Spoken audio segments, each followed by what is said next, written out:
Welcome back to another installment of Exercise Tips. Today's video will be focused on improving your overhead press. Our first point of focus will be the wrist position throughout the movement. Since the weight of the bar is pressing down on your hands during the lift, it's extremely important that the wrist is loaded properly. The barbell should be resting in the heel of the hand, which puts it in line with the rest of the forearm. This leads to a position wherein the wrist and the elbow are stacked directly under the bar and ready to apply force. It is usually identifiable by the middle knuckles of your fingers pointing upwards. Problems tend to arise when these middle knuckles point in any other direction. They can be too far forward, which will put the weight of the barbell in your thumb and lead to a very weak pressing foundation, or they can be too far back, putting all of the weight in your wrist rather than the structure of your whole forearm. The fix is simple. Bend your wrist only slightly so that the middle knuckles point straight up. Tip number 2 is to maintain a vertical forearm throughout the entirety of your overhead press.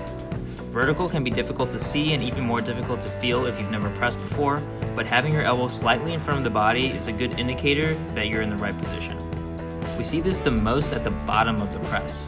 As the bar comes back down, the elbows move too far behind the bar, resulting in the joints no longer being stacked.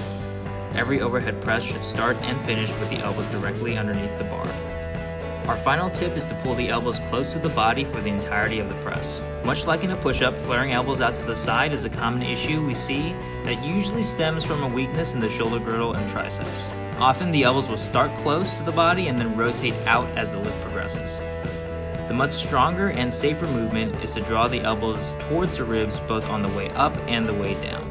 This elbow movement will put the shoulder in external rotation and lead to a much better force distribution across the musculature we're trying to engage. Decreasing the weight to strengthen this position may be necessary before continuing progress. Think about these tips next time you're pressing to improve upper body movement and strength, and come back next time for more training tips.